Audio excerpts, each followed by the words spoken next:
ओशो ने बहुत सारे विषयों पे हमें कुछ ना कुछ बताया है, शेयर किया है। उसमें से एक विषय ऐसा है जिस पे हम अक्सर बात करना थोड़ा सा संकोच आता है, थोड़ा भय आता है उसमें करने में, और वो इशू है और सब्जेक्ट है मृत्यु का। तो ओशो ने तो एक किताब ही उसका टॉपिक बनाया कि मैं तुम्हें मृत्यु सिखाता हूँ। तो आज हम सिंधु के साथ और मैं ध्यान राजीव हम बात करेंगे इस सब्जेक्ट पे, जीने के बारे में और मृत्यु के बारे में। तो सिंधु, आपकी क्या समझ है, ओशो ने हमें क्या मृत्यु की तरफ जब बात की है तो क्या सिखाया है, क्या कहा है? जहाँ तक मुझे समझ आता है कि ध्यान का जो ध्यान की परिकाष्ठा है, जो उसका एपिटोम है, क्लाइमेक्स है, और जीने का जो क्लाइमेक्स है वो मृत्यु ही है, डेथ ही है। और ये एक ऐसा सच है जिससे कोई भी नहीं बच सकता, कोई अछूता नहीं रह सकता।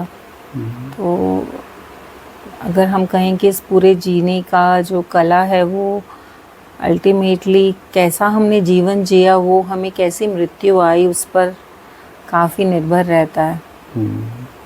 तो दोनों लिंक्ड हैं, दोनों एक ही सिक्के के दो पहलू हैं। तो जितना भरपूर जिया, जितना खुल के जिया, जितना होश पूर्वक जिया, जितना पूर्ण सजगता से हर चीज़, अपनी इच्छाएं, कामनाएं, जो भी है, उतना शायद मृत्यु आसान हो जाएगी। मृत्यु मतलब एक अल्टीमेट लेट गो है, जब हम रियली छोड़ पाएं हर चीज़ को, अपनी अटैचमेंट्स को, जो भी चीज़ हमें बांध के रखती है। तभी कहते हैं ना कि जो करना है कर लो, जी लो, ताकि कुछ भी वापस फिर खींचे नहीं, वापस तुम्हें पकड़े नहीं। अब जाना है तो फिर परमात्मा पे छोड़ दें अपने आप को और मिल जाएं अस्तित्व के साथ। और इसमें अब ओशो ने जब इसके ऊपर बात की है तो साथ में अब इसमें इस सारे के अंदर ध्यान का क्या रोल है, तो वो कैसे मदद कर सकता है इस सारे में? ध्यान मतलब होश पूर्वक रहना, सजगता से रहना, होश में रहना। तो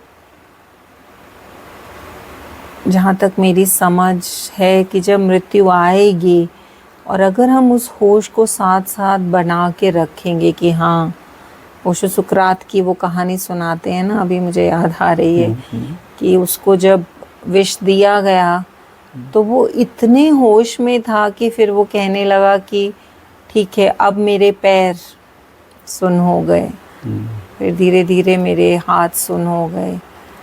तो वो शरीर कैसे कैसे शरीर से वो अलग हो रहा था, वो इतना ज़्यादा प्रेजेंट था और अवेयर था।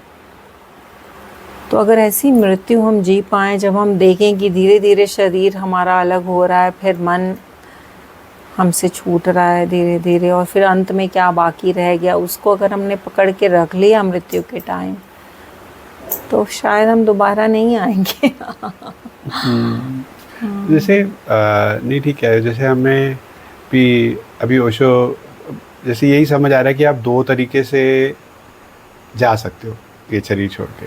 बिल्कुल। एक तो अगर होश में नहीं है तो घबराए हुए हैं, डर है, चिंता है, जो लोग पीछे रह रहे हैं उनकी, या बाद में मेरे व्यवसाय का क्या होगा, या मेरे लोगों का कैसा होगा, या जो भी है, वो अलग अलग तरीके की चिंताएं आपको घेर लेंगी। अपना भी तरह तरह का डर रहता है अपने बारे में, और वो सब उस समय इस प्रगाढ़ता पे आ जाता है, इतना ऊंचा हो जाता है जैसे कि फिर अपने होश संभाल के रखना ही बहुत कठिन हो जाता है, क्योंकि वो सारा का सारा जो भावनाएं उसके साथ उठती हैं, क्योंकि डर भी आ सकता है और हो सकता है कि और भी तरह तरह की भावनाएं जो उठती हैं, तो जो आपको उस समय होश में रहने के लिए बहुत मतलब मुश्किल हो सकता है। और दूसरा रास्ता जैसे मुझे समझ आता है कि होश में जाना, जैसे आपने सुकरात का बहुत सुंदर उदाहरण दिया, ऐसे ही जब आप कह रहे थे तो मुझे बुद्धा की स्टोरी याद आ रही थी, ऐसे वो शरीर छोड़ रहे थे और फिर कोई आ गया तो वापस आए और उसको प्रश्नों का उत्तर दिया। तो उसमें यही देखते हैं कैसे अपने शरीर और मन से जो हमारा तादात्म्य है उसको हम किस तरीके से हम उससे अपनी एक थोड़ी दूरी बना सकते हैं, और वो दूरी धीरे धीरे मतलब ध्यान करते करते वो और मतलब मैं ये शरीर नहीं हूँ, मैं ये जो भी मेरा सोच है वो नहीं हूँ, मैं कुछ और हूँ, जब वो और दृढ़ होता जाता है तो एक तरीके से जब वो आखिरी समय आएगा उस समय आप भय की जगह एक एक उत्सुकता के साथ, एक होश के साथ ये भी देख सकते चलो देखते, जैसे सुकरात कर रहे थे कि चलो देखते मैं भी देखता हूँ कि क्या हो रहा है, तो उसमें आप एक होश के साथ अपने आप को ये जानते हुए कि मैं शरीर नहीं हूँ, एक अलग तरीके से अपना आप कह सकते हैं एक conscious departure from this place इस तरीके से कर सकते हैं। तो अगर भावनाओं को ही बात करें सिंधु, तो आपकी समझ में उस समय मतलब क्या क्या भावनाएं आ सकती हैं, क्या चीज़ें किसी व्यक्ति विशेष के अंदर से उस समय निकलेंगी या गुजरेंगी जब जब ये समय आएगा कि चलो मुझे शरीर छोड़ने का टाइम आ गया है, क्या हो सकता है उसके अंदर? आई थिंक मूल जो भावना है वो तो डर ही है, भय ही है। और मैंने ओशो कहते हुए सुना है कि हर भय मौत का भय है। मूलतः हर भय मौत का भय है। तो अगर हम इस जीवन में अपने भय पे, अपने फियर्स पे काम कर सकें, और भय दो तरह का है, कुछ ना पाने का और कुछ खोने का, है ना।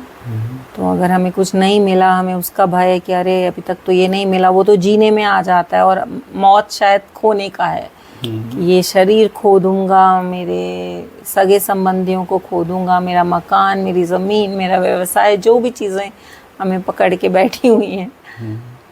तो ध्यान ही वो रास्ता है जो सतत, और ये नहीं कि वो हम कहें कि बुढ़ापे में हम ध्यान कर लेंगे, भाई जब 70 साल के होंगे, मौत के आसपास होंगे तब कर लेंगे, तब नहीं होगा। ये तो आपको शुरू से ये तैयारी करनी है और हर दिन करनी है और सतत इसके साथ रहना है। तभी तब काम आएगा कि मैं तैयार हूँ क्या, और क्या मेरी रुकावटें हैं, क्या बंधन है जो मुझे बांध के रख रहे हैं। और फिर वो उस भय पे काम करें ध्यान के द्वारा। और जैसे ओशो कहते हैं कि ध्यान भी एक तरह की मृत्यु है, क्योंकि ध्यान में हम शरीर और मन के पार हो जाते हैं। जब तक हम पूरी तरह विश्रांत नहीं होते, शिथिल नहीं हो पाते हैं, जब तक हम लेट गो नहीं कर पाते, तब तक हम ध्यान में उतर ही नहीं पाते। तो ध्यान ही वो तैयारी है जिसको हमें रोज़ एक, जैसे ओशो ने सम्मा सती कहा है, एक राइट रिमेम्बरेंस, कि बार बार अपने आप को याद कराना कि मैं कौन हूँ। खासकर जीवन में जब वो परिस्थितियाँ आती हैं, जब हमें वो पकड़ के ले जाती हैं, ध्यान से दूर ले जाती हैं, कुछ ऐसे लोग हैं, कुछ ऐसी चीज़ें हैं जिनसे हम ज़्यादा बंधे हुए हैं, तो उस पे काम, और उस पे काम यही है कि ओशो की एक्टिव मेडिटेशंस, ओशो की मेडिटेटिव थेरेपीज़, और ऐसे हम जो डेथ के ऊपर कोर्सेज करते हैं जैसे art of living and dying, उसमें हम इन चीज़ों को छुएंगे कि क्या चीज़ें हमें बांध रही हैं, क्या डर हमें बांध रहे हैं। तो जो अचेतन में है उसको सामने लाया जाए, है ना, उसको चेतन में लाया जाए, और तभी वो रूपांतरित होगा, तभी वो निकलेगा हमारे अंदर से। नहीं, आपने सुंदर कहा, जैसे लिविंग एंड डाइंग का जो आपने कहा, तो ये बहुत ही जुड़ा हुआ। जब मैं भी पिछले 12-15 साल से इस विषय पे जब काम कर रहा हूँ अलग अलग ट्रेनिंग्स या कोर्सेज़ के थ्रू, तो यही है कि जैसे जैसे आप एक तरीके से मृत्यु से या ध्यान से और चीज़ों से जुड़ते हैं, समझते हैं, तो आपका दोनों जीने का जो हर पल कैसे जीना है वो भी बदल जाता है। एक जैसे मेरे लिए बहुत महत्वपूर्ण हुआ कि मेरे को किस चीज़ को प्रायोरिटाइज़ करना है, वो अचानक बदल जाती है।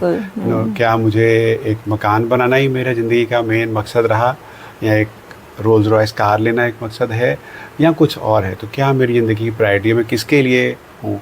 और दूसरा फिर हर मोमेंट टू मोमेंट, जैसे आपने कहा, जैसे तो वो भी एक तरीके से इससे बदलता रहा कि मतलब ज़िंदगी जीने की क्वालिटी भी साथ में बदलती रही और इम्प्रूव होती रही। और वो एक ऑनगोइंग जर्नी जैसे लगता है।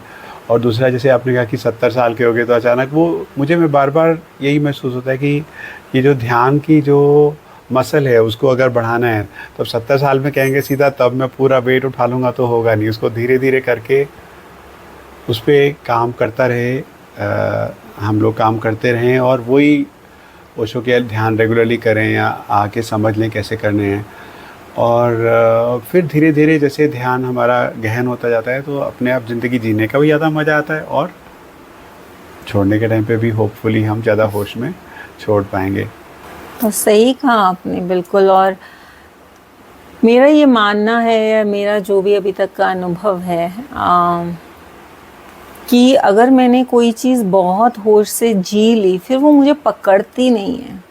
फिर अपने आप ही जीवन में, और क्योंकि ध्यान साथ रहा है पिछले कुछ सालों से, तो वो चीज़ अपने आप ही छूटती जाती है। वो चीज़ ऐसा लगता है कि अब चली गई है मेरे सिस्टम से। और ऐसी कुछ चीज़ें हैं जिन पे लग रहा है कि नहीं अभी और काम करना है, या वो अभी भी पकड़े हुए हैं, या उसका कुछ पार्ट मुझे अभी भी जीना है। तो मेरे लिए मौत और जीवन बिल्कुल साथ में है। मतलब अभी जीवन पे फोकस करो, पूरा जियो, दिल खोल के जियो, बेधड़क जियो, होश उसमें बढ़ा लो। हर एक्ट में होश बना लो कि मैं खा रहा हूँ तो खाने में क्या चीज़ है जो मुझे रियली पकड़ लेती है। मैं संभोग कर रहा हूँ तो उसमें होश बना लो। हर चीज़ में जब बना लोगे तो अपने आप एक टाइम आएगा कि उससे तुम पार हो जाओगे। और वो पार होना ही शायद जीवन का सार है और मृत्यु की प्रिपरेशन है। क्योंकि मृत्यु में मैंने एक और चीज़ देखी कि डिनायल बहुत आता है। क्योंकि बहुत लोग सोचते हैं ये तो फ्यूचर की चीज़ है, या ये हमारे साथ तो नहीं होगी, दूसरों के साथ हो रही है।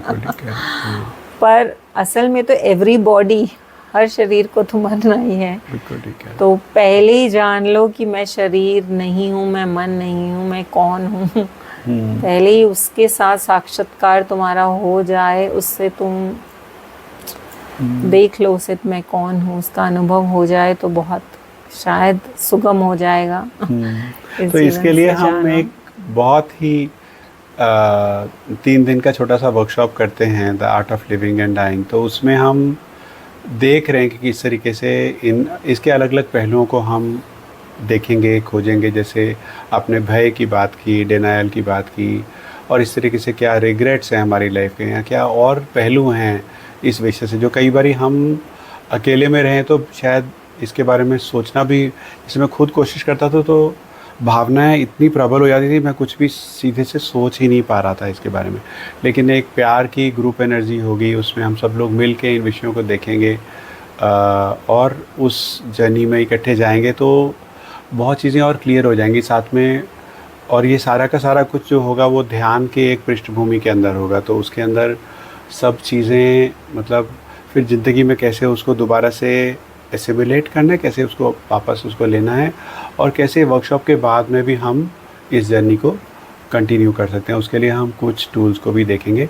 तो ये सब हम शेयर करेंगे लोगों से, और हम चाहेंगे कि आप लोग आइए, इसका फ़ायदा उठाइए इस वर्कशॉप का, और अपनी ज़िंदगी को और सुंदर और जूसी बनाइए, और ज़्यादा होशपूर्वक हम अपने जाने की तैयारी कर सकते हैं इसमें।